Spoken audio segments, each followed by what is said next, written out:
Finally সেই ভিডিওটা চলে এসেছে, যার জন্য তোমরা এত রিকোয়েস্ট করেছো। এবং আমি বেশ কিছু মাস ধরেই আমি তোমাদেরকে কথা দিয়েছিলাম যে আমি হেয়ার কাটিং ভিডিও দেব। আর আমার খুব ইচ্ছে ছিল যে আমি হেয়ারটা ডোনেট করব, সেই মতোই কথা ছিল। কিন্তু খুবই একটা এমার্জেন্সির কারণে আমাকে হঠাৎ করে আজকে হেয়ারটা কাটিং করতে হয়।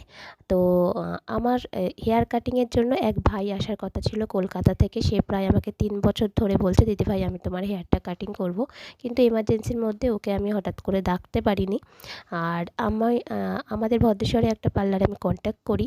সেখানটায় আমি জানতে পারি যে হেয়ার কাটিং করে যেই দিদিটা, সেই দিদিটা সেই দিন আসেনি এবং সে আরও 3 দিন আসবে না। তো খুবই প্রবলেমে পড়ে যাই তখন। আমি তখন রাত 10টার সময় পার্লার খুঁজতে বেরোই।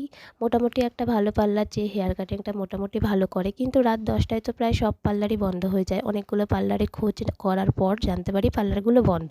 তো ফাইনালি রাত পৌনে 11টার সময় একটা পার্লার খুঁজে পাই। সেখানটায় খুঁজে পাই বলতে, এই পার্লারটায় প্রায় আমি গিয়েছিলাম 4 বছর আগে, তারপরে আর যাওয়া হয়নি। তো এখানটায় গিয়ে আমি জানতে পারি যে হ্যাঁ, পার্লারটা খোলা আছে। তো দিদিভাইকে বলি যে, আমি প্রথমে বলি যে আমি মানে আইব্রোটা করব। তো আমাকে আইব্রো করার পর আমি ডিমান্ড রাখি যে আমার হেয়ার কাটিংটা কি করে দেবে? বলল হ্যাঁ। তো ফ্রন্ট কাটিংটা করার পর বললাম আমাকে একটু মানে চুলটা আ একেবারে গোড়া থেকে বলছি, ডগা থেকে সামান্য একটু কাট করব। তো চুলটা উনি কাটিং করে দেন এবং আমি ওনাকে এটা জানাই যে আমি হেয়ারটা ডোনেট করব বলে রেখেছি, খুবই সামান্য করে কাটবেন। তো উনি আমার সেই মতো কথা রেখেই খুবই সামান্য করে হেয়ারটা জাস্ট ডগাটা সুন্দর করে কাট করে দেয়। তো এই পার্লারটা কোথায় আমি বলে দিই। এই পার্লারটা হলো ভদ্রেশ্বর গভর্নমেন্ট কলোনি।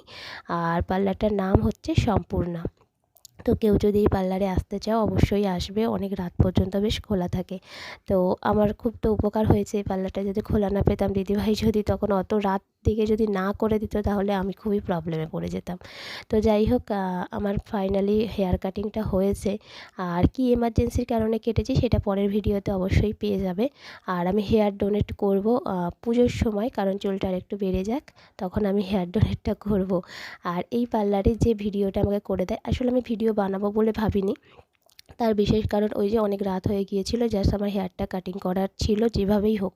যদি এখানে পার্লার না খুঁজে পেতাম, আমি হয়তো বাড়িতে গিয়ে অল্প একটু ডগটা কাটিং করে নিতাম, শুধু শেপ দেওয়ার জন্য। তো এখানে যেই একটা দিদিভাই এসেছিল, উনি ওনার মানে ফেসিয়াল করতে এসেছিলেন। তো উনি আমাকে হেল্প করেছিলেন ভিডিওটা করে দিয়ে। তো সব দিক থেকেই যেই দিদিভাই কাটিং করেছে, যেই দিদিভাই আমাকে ভিডিও করে দিয়েছে, সবাইকে অনেক অনেক ধন্যবাদ।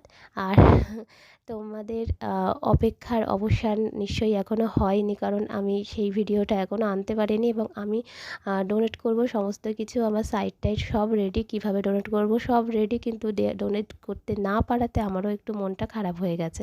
পুজোর আগে যখন হেয়ারটা কাট করব, তখন তোমাদেরকে জানিয়ে দেবো কবে কাট করব, এবং যেই ভাইটা বলেছিল তার কাছে করছি কিনা, কোনো পার্লারে করছি, সবই জানিয়ে দেবো। তাহলে আজকের মতো টাটা।